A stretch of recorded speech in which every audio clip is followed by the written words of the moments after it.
नमस्कार विद्यार्थी मित्रांनो, स्वागत आहे तुमचं सगळ्यांचं आजच्या आपल्या लेक्चरमध्ये. तर आधुनिक भारताचा इतिहास ह्या आपल्या लेक्चर सिरीजमधील आजचा आपला पॉइंट आहे गांधी युगातील चळवळी. यानी की गांधी युगातील ज्या चळवळी आहेत त्याच्याविषयी आपण पाहूया. गांधीजींनी जे आंदोलन केले होते देशाला स्वातंत्र्य मिळवून देण्यासाठी त्याचा आपण आज अभ्यास करणार आहोत. ठीक आहे. तर ह्यापूर्वी आपण बघितलं होतं की जहाल युग, मवाल युग कशा प्रकारे काँग्रेसमध्ये दोन गटामध्ये काँग्रेसमध्ये फूट पडली होती. तर ते लेक्चर जर तुम्ही अजून बघितलं नसेल तर आपल्या चॅनलवर यूट्यूब चॅनलवर अवेलेबल आहे, ते तुम्ही ते बघू शकता. आणि त्याचबरोबर जर तुम्ही अजूनपर्यंत आपल्या चॅनलला सबस्क्राईब केलं नसेल तर चॅनलला सबस्क्राईब करा आणि बेल आयकॉन नक्की प्रेस करा, जेणेकरून अशा प्रकारच्या नवीन नवीन व्हिडिओज तुमच्याकडे लवकरात लवकर येत राहतील. ठीक आहे. तर आपण सुरू करूया आजच्या लेक्चरला. तर भारतीय स्वातंत्र्य चळवळीच्या व राष्ट्रीय काँग्रेसच्या इतिहासात 1920 ते 1948 या कालखंडाला गांधीयुग असे म्हणतात. टिळकांसारख्या महान नेत्यांचा 1920 मध्ये मृत्यू झाला. सरकारने केलेल्या दडपशाहीमुळे जहालवादी चळवळीचे खच्चीकरण झाले होते. अशा बिकट परिस्थितीत भारतीय लोकांच्या आशा, आकांक्षा व इच्छांना वळण लावणारा कणखर नेता आवश्यक होता आणि ही गरज महात्मा गांधीजींनी भरून काढली. मोहनदास करमचंद गांधी यांचा जन्म 1869 मध्ये काठेवाडमधील पोरबंदर या ठिकाणी झाला. प्राथमिक व माध्यमिक शिक्षण झाल्यावर महाविद्यालयीन शिक्षणासाठी ते मुंबईला आले. त्याआधी वयाच्या 12व्या वर्षी त्यांचा विवाह कस्तुरबांशी झाला. इसवी सन 1988 मध्ये कायद्याची पदवी मिळवण्यासाठी ते विलायतेस गेले. इसवी सन 1888 मध्ये ते कायद्याची पदवी मिळवण्यासाठी विलायतेस गेले. तेथे बॅरिस्टर म्हणून ते पुन्हा भारतात परतले. मुंबईच्या न्यायालयात त्यांनी वकिली करण्यास प्रारंभ केला. वकिलीच्या व्यवसायानिमित्त एका खटल्या संबंधात 1893 मध्ये ते दक्षिण आफ्रिकेतील नाताळ या ब्रिटिश वसाहतीत गेले. तेथे गेले असता तेथील वर्णभेदाचा भयंकर अनुभव त्यांना मिळाला. ब्रिटिश राजवटीने हिंदी लोकांचा मतदानाचा हक्क हिरावून घेण्याचा कायदा केला. तसेच चोर दरोडेखोरांप्रमाणेच हिंदी लोकांच्या बोटांचे ठसे सरकार जमा करण्याचे आदेश दिले.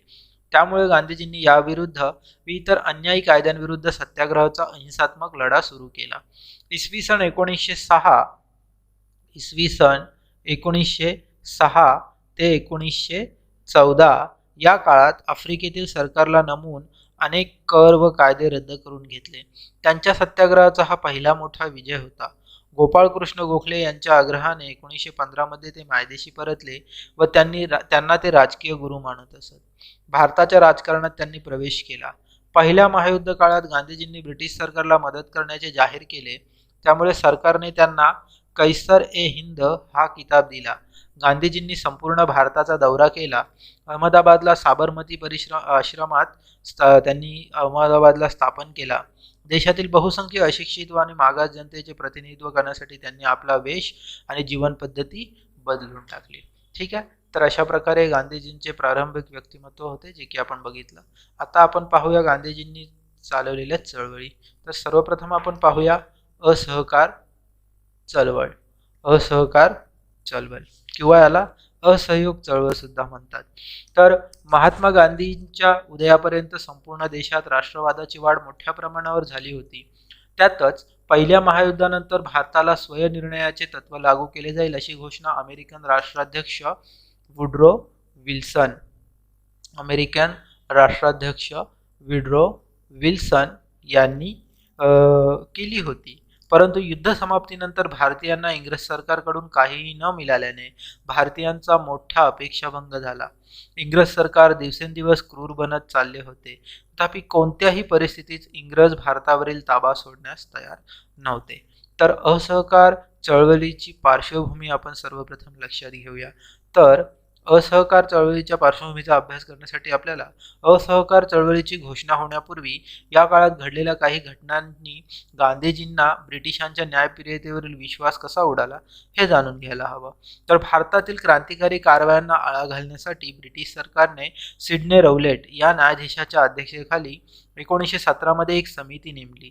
त्याने दिलेल्या अहवालानुसार 18 मार्च 1919 रोजी anarchical and revolutionary crimes act हा कायदा पास केला. यालाच रौलेट ऍक्ट सुद्धा म्हणतात. यालाच काय म्हणतात? रौलेट ऍक्ट. ठीक आहे. रॉलेट ॲक्ट असे म्हणतात. तर या कायद्याने संशयित व्यक्तीला कारण न सांगता किंवा विना वॉरंट अटक करण्याचा व त्याच्यावर खटला न भरता किती दिवस कारागृहात ठेवण्याचा अधिकार पोलिसांना मिळाला. तर भारतीयांच्या दृष्टीने हा काळा कायदा होता. गांधीजींनी 30 मार्च 1919 30 मार्च 1919 या दिवशी सत्याग्रहाचा दिवस जाहीर केला होता. तर यावेळी देशातील आंदोलकांवर शासनाने गोळीबार केले. 7 एप्रिल रोजी गांधीजींना सुद्धा अटक झाली. संपूर्ण देशात या आंदोलनाने पेट घेतला आणि देशाला हादरा देणारी एक घटना ती म्हणजे पंजाबमध्ये घडली. तर येथील आंदोलन दडपून टाकण्यासाठी लेफ्टनंट गव्हर्नर ओडवायर याने पंजाबमधील लोकप्रिय नेते सैफुद्दीन व डॉक्टर सत्यपाल यांना स्थानबद्ध केल्याने लोक संतापले आणि जाळपोळ हिंसक आंदोलने सुरू झाली. 11 एप्रिल 1919 रोजी अमृतसर शहराचा ताबा जनरल डायरच्या हाती सोपवला गेला. त्याने सभा आणि मिरवणुकींवर बंदीचे फरमान काढले, परंतु हे फरमान इंग्रजीत असल्याने लोकांना समजू शकले नाही. सरकारचा निषेध करण्यासाठी 13 एप्रिल 1919 रोजी आंदोलकांनी अमृतसरमधील जालियनवाला बाग ठीक आहे अमृतसरमधील जालियनवाला बाग येथे सभा आयोजित केली. या सभेची माहिती मिळताच खवळलेल्या डायरने जालियनवाला बागेचे सर्व मार्ग बंद करून पूर्वसूचना न देता गोळीबार सुरू केला. यात हजारो लोक ठार झाले आणि जखमी झाले. या हत्याकांडाची चौकशी करण्यासाठी शासनाने हंटर कमिशन नियुक्त केले. 26 मे 1920 रोजी या कमिशनचा पक्षपाती अहवाल प्रसिद्ध झाला. त्यानुसार जनरल डायर फक्त कामावरून दूर केले गेले आणि जनरल ओडवायरला दोषमुक्त ठरवले. या घटनेमुळे गांधीजींचे मन व्यथित झाले आणि अशा प्रकारेच असहकार चळवळीचा प्रारंभ झाला. ठीक आहे, अशा प्रकारे असहकार चळवळीस प्रारंभ झाला. 26 डिसेंबर 1920 रोजी काँग्रेसचे नागपूर येथे अधिवेशन भरले. या अधिवेशनाला 14,000 पेक्षा अधिक प्रतिनिधी देशाच्या कानाकोपऱ्यातून आले होते. यापूर्वीच 1 ऑगस्ट 1920 रोजी गांधीजींनी असहकाराची घोषणा केली होती व या अधिवेशनात असहकाराचा ठराव मांडला जाणार होता. चित्तरंजन दास यांनी असहकाराचा ठराव मांडला. त्याला लाला लजपतराय, मोतीलाल नेहरू आणि देशबंधू दास यांनी पाठिंबा दिला. तर बॅरिस्टर जिना, मदन मोहन मालवीय, ॲनी बेझंट, बिपिनचंद्र, टिळक समर्थक, दादासाहेब खापर्डे आणि मुंजे यांनी विरोध केला, कारण असहकार करून राष्ट्राचे कल्याण साधणार नाही असे त्यांना वाटत होते. असे असले तरी असहकार ठराव बहुमताने मंजूर झाला आणि काँग्रेसच्या या निर्णयाने देशात खऱ्या अर्थाने जनआंदोलनाच्या नव्या पर्वाला प्रारंभ झाला. या अधिवेशनानंतर काँग्रेस कार्यकर्त्यांनी देशभरात सभा घेऊन असहकार कार्यक्रमाचे स्वरूप आणि महत्त्व सामान्य जनतेला पटवून दिले. गांधीजींनीही अलीबंधूंसह देशभर दौरा करून अहिंसक असहकाराच्या मार्गाने एका वर्षात स्वराज्य मिळवण्याची हमी दिली. परंतु याच वेळीस चौरी चौरा प्रकरण घडले. तर चौरी चौरा प्रकरण कशा प्रकारचे आहे ते आपण पाहूया. तर 1 फेब्रुवारी 1922 रोजी गांधीजींनी बारडोली सत्याग्रहाची घोषणा केली होती. त्या दिशेने तयारी सुरू असताना एक अनपेक्षित घटना घडून चळवळीची दिशाच बदलली. 5 फेब्रुवारी 1922 रोजी उत्तर प्रदेशातील गोरखपूर जिल्ह्यातील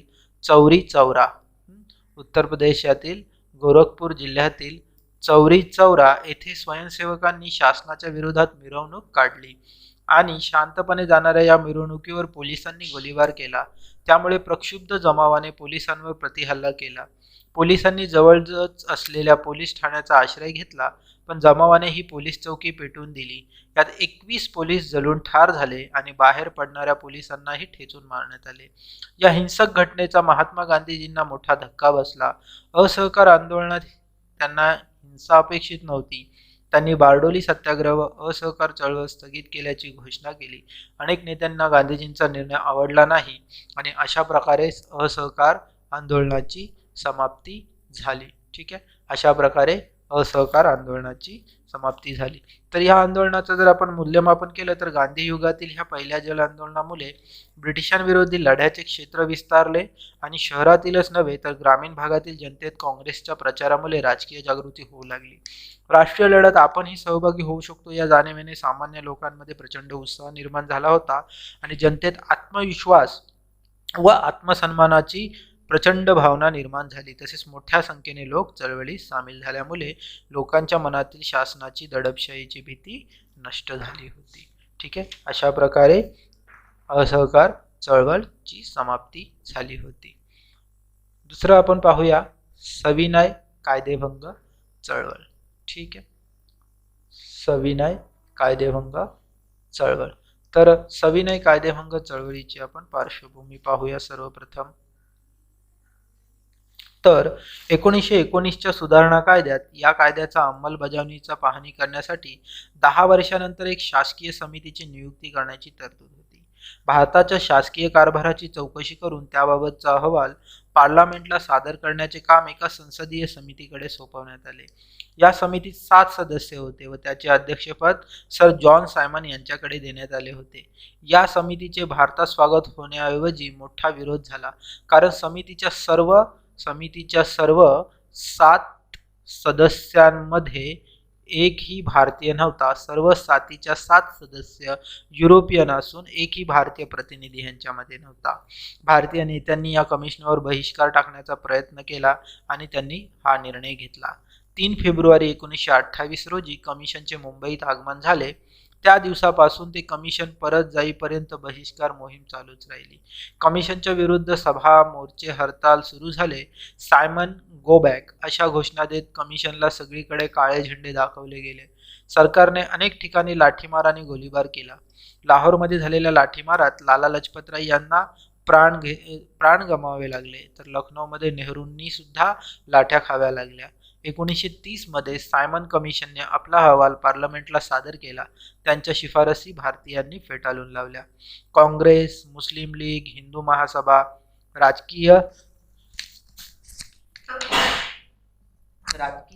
संघटनांची सर्वपक्षीय परिषद डॉक्टर अन्सारी यांच्या अध्यक्षतेखाली 19 मे 1928 रोजी भरवण्यात आली. हिंदुस्थानची भावी घटना ठरवण्यासाठी यावेळी मोतीलाल नेहरूंच्या अध्यक्षतेखाली एक समिती स्थापन केली. या समितीने मोठे परिश्रम घेऊन आपला सर्वमान्य अहवाल तयार केला. यालाच नेहरू रिपोर्ट असे म्हणतात. ठीक आहे, यालाच नेहरू रिपोर्ट असे म्हणतात.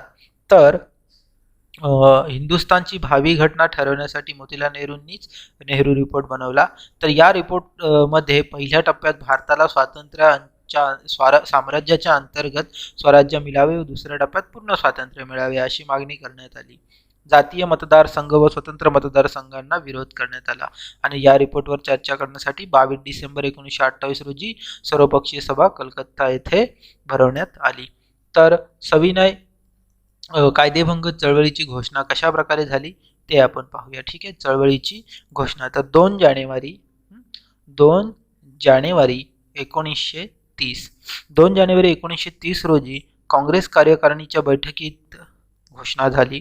यावेळी 26 जानेवारी 1930 हा दिवस संपूर्ण देशभर स्वातंत्र्य दिन म्हणून पाळण्याचे आवाहन करण्यात आले. त्यानुसार लाखो लोकांनी स्वातंत्र्य दिन कार्यक्रमात भाग घेतला. 26 जानेवारीला आविष्कृत झालेल्या जनतेतील असीम उत्साह गांधीजी बारकाईने पाहत होते. सविनय कायदेभंगाची राष्ट्रव्यापी चळवळ सुरू करण्यास वातावरण अनुकूल असल्याचे त्यांना आढळून आले. अशावेळी गांधीजींनी लॉर्ड आयर्विन यांना पत्र पाठवून त्यात भारतीयांच्या वतीने 11 मागण्या मान्य केल्या व त्या मागण्या सरकारने पूर्ण केल्यास चळवळीचा संकल्प सोडून देण्याची तयारी दाखवली. या पत्रात पूर्णतः मद्यबंदी, महसुलात 50% घट करावी, मिठावरील कर रद्द करावा, संरक्षण खात्यावरील खर्चात 50% घट करावी, परदेशी कापडावर आयात कर लावावा, भारतीयांना संरक्षणासाठी शस्त्र बाळगण्यासाठी परवानगी द्यावी आणि राजकीय बंद्यांची मुक्तता केली जावी या मागण्यांचा समावेश होता. गांधीजींच्या या मागण्या आयर्विनने फेटाळल्या. त्यानंतर लगेच साबरमती आश्रमात कार्यकारिणीची बैठक झाली. त्यात महत्त्वाचे निर्णय घेतले गेले. राष्ट्रीय स्तरावर सविनय कायदेभंग चळवळ सुरू करायची व त्याची सुरुवात गांधीजींनी करावी हा निर्णय घेतला गेला. ही चळवळ केवळ काँग्रेसचीच नव्हे तर जनतेची असावी. नेत्यांना अटक झाली तरी सामान्य जनतेने आंदोलन चालू ठेवावे. ही चळवळ अहिंसक मार्गाने करावयाची असली तरी यदाकदाचित चळवळीच्या दरम्यान एखादी हिंसक घटना घडली तर 1922 सालाप्रमाणे चळवळ मागे घेतली जाणार नाही, हे आश्वासन गांधीजींनी दिले. 14 फेब्रुवारी 1930 रोजी सविनय कायदेभंगाचा आदेश जनतेला देण्यात आला. त्याचप्रमाणे चळवळीचा प्रारंभ झाला. ठीक आहे, अशा प्रकारे चळवळीचा प्रारंभ झाला. तर सर्वांनाच गरजेच्या असलेल्या मिठावरील सरकारने कर लादला होता, म्हणून गांधीजींनी मिठाचा सत्याग्रह करून कायदेभंग चळवळ सुरू करण्याचे ठरवले आणि दांडी यात्रा सुरू केली. तर गांधीजींच्या या निर्णयाने मीठ या शब्दाला अचानक आगळेवेगळे सामर्थ्य प्राप्त झाले. गांधीजींच्या या निर्णयाने नेहरू, सुभाषचंद्र बोस यांसारखे नेते प्रभावित झाले. 12 मार्च 1930 रोजी गांधीजींनी 75 अनुयायांसह साबरमती आश्रमातून दांडी यात्रेसाठी निघाले. याआधी गावोगावी कायदेभंगाचा प्रचार करणाऱ्या वल्लभभाई पटेलांना सरकारने अटक केल्यामुळे गुजरातमधील जनता संतप्त झाली. त्यामुळे शेकडो लोकांनी या चळवळीत भाग घेतला. साऱ्या जगाचे लक्ष गांधीजींकडे, दांडी यात्रेकडे लागले होते. रस्त्या रस्त्यात या यात्रेचे स्वागत केले गेले आणि हजारो लोक त्यात सामील झाले. सुमारे 241 मैलाचे अंतर 24 दिवसात कापून 5 एप्रिल रोजी गांधीजी दांडी येथे पोहोचले.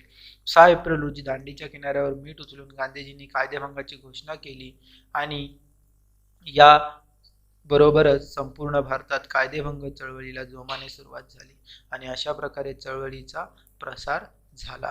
तर जिथे मिठाचा कायदा मोडणे शक्य नव्हते तिथे इतर कायदे मोडण्याचे तंत्र कार्यकर्त्यांनी अवलंबले. गांधीजींचा जनमनावरील प्रभाव लक्षात घेऊन सरकारने दांडी येथे त्यांना हात लावला नाही, परंतु देशात इतरत्र चळवळीचा कणा मोडण्याच्या हिशोबाने जवाहरलाल नेहरू, सरदार पटेल इत्यादी अनेक नेत्यांना मात्र अटक करण्यात आली. सुरत जिल्ह्यातील धारासना येथे जाऊन कायदेभंग करण्याचा मनोदय 1 मे रोजी गांधीजींनी आयर्विन यांना कळवताच गांधीजींना अटक करण्यात आली आणि या दडपशाहीमुळे लोक अधिकच खवळले. ठीक आहे, तर नेक्स्ट आपण पॉइंट पाहूया, पहिली गोलमेज परिषद.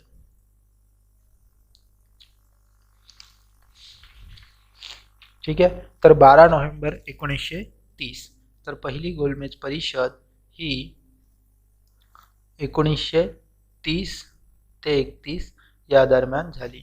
ठीक आहे, तर 12 नोव्हेंबर 1930 रोजी परिषद लंडन येथे पंतप्रधान मॅकडोनाल्डच्या अध्यक्षतेखाली आयोजित करण्यात आली. या परिषदेची बैठकी 19 जानेवारी 1931 पर्यंत चालू होत्या. या परिषदेत 89 प्रतिनिधींनी भाग घेतला. त्यापैकी 16 प्रतिनिधी ब्रिटिश सरकारचे, 16 प्रतिनिधी देशी संस्थानिकांचे आणि 57 प्रतिनिधी ही भारतातील विभिन्न पक्षांचे होते. काँग्रेसने बहिष्कार टाकल्याने काँग्रेसचे कोणीही प्रतिनिधी उपस्थित नव्हते. परिषदेत भाग घेणारे प्रतिनिधी, भारतीय प्रतिनिधी हे जनतेद्वारे निवडले नव्हते तर व्हाईसरॉयने नेमले होते. त्यामुळे सर तेज बहादूर सप्रू, श्रीनिवास शास्त्री, डॉक्टर मुंजे, डॉक्टर आंबेडकर हे होते. मुस्लिम, ख्रिश्चन, अँग्लो इंडियन अशा अल्पसंख्याकांनी भाग घेतला. Doctor R.C. मुजुमदार या सर्व प्रतिनिधींचे वर्णन करताना म्हणतात, काँग्रेस सोडून लंडनला निघालेले भारतीय प्रतिनिधी म्हणजे जणू नवऱ्या मुलाखेरीस निघालेले वराड होते.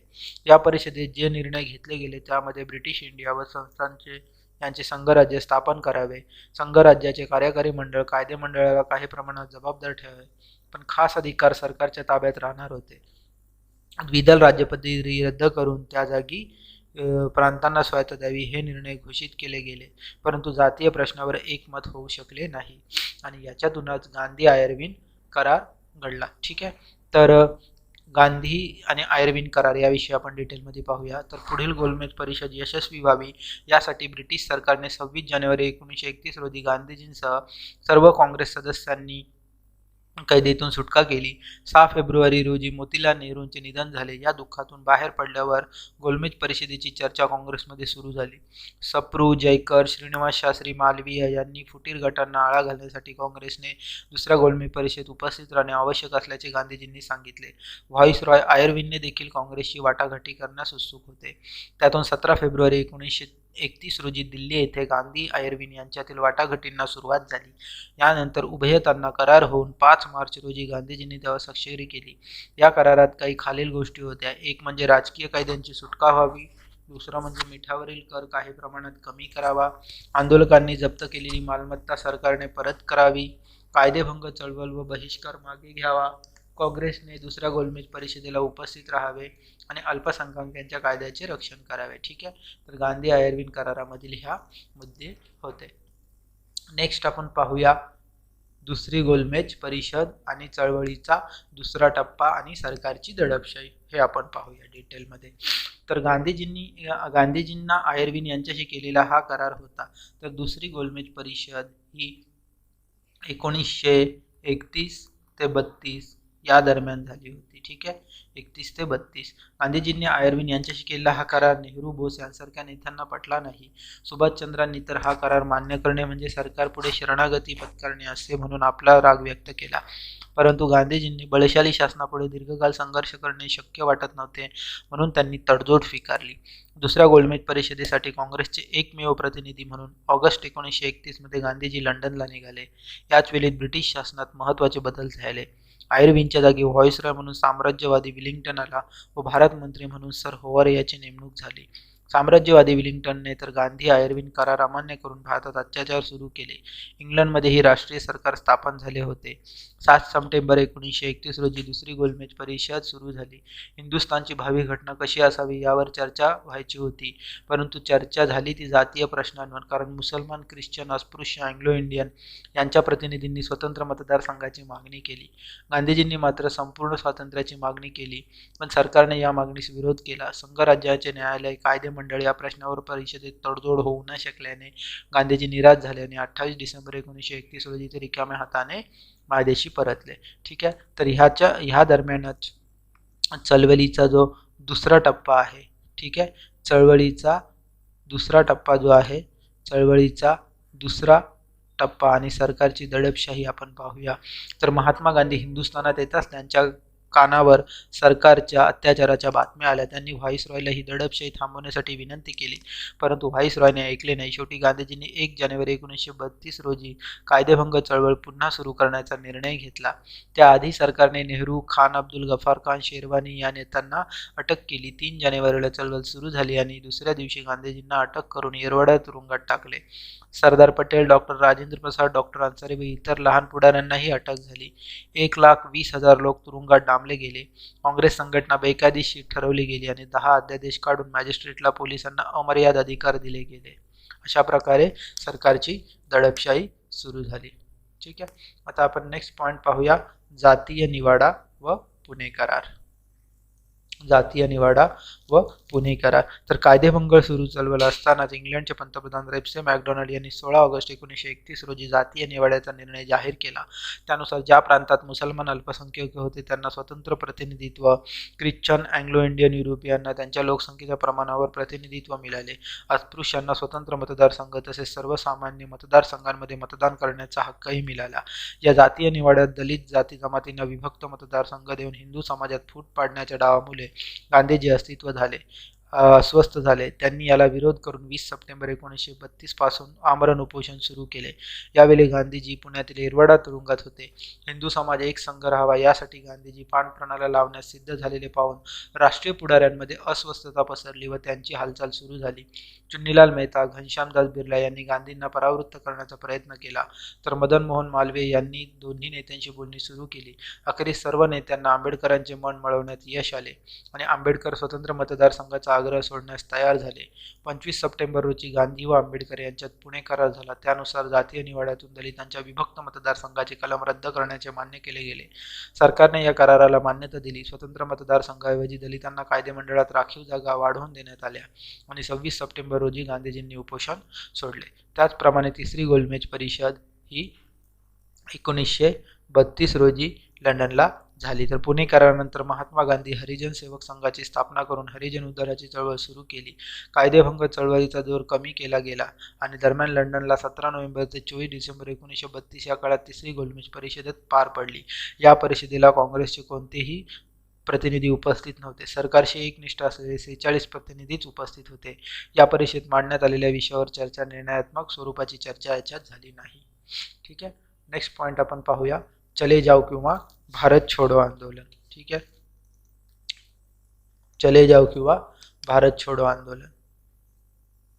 तर इसवी सन 1939 साली काँग्रेसमध्ये तीव्र तात्विक मतभेद होऊन फूट पडली. सुभाषचंद्र बोस हे जहाल गटाचे तरुण नेते काँग्रेस बाहेर पडले. याचवेळी युरोपातील राजनैतिक तणाव कळसाला पोहोचला होता. 3 सप्टेंबर 1939 रोजी इंग्लंडमध्ये जर्मनी विरुद्ध युद्धाची घोषणा केली आणि दुसऱ्या महायुद्धाला सुरुवात झाली. त्याच दिवशी भारताचे गव्हर्नर जनरल लॉर्ड लिनिथगो यांनी भारतही युद्धात सामील झाल्याची घोषणा केली. त्यामुळे काँग्रेस पुढे मोठा पेच प्रसंग निर्माण झाला आणि अशा प्रकारे चले जाव आंदोलनाला सुरुवात झाली. तर चले जाव आंदोलनाला सुरुवात झाली. तर चलो जावचा ठराव आपण पाहूया.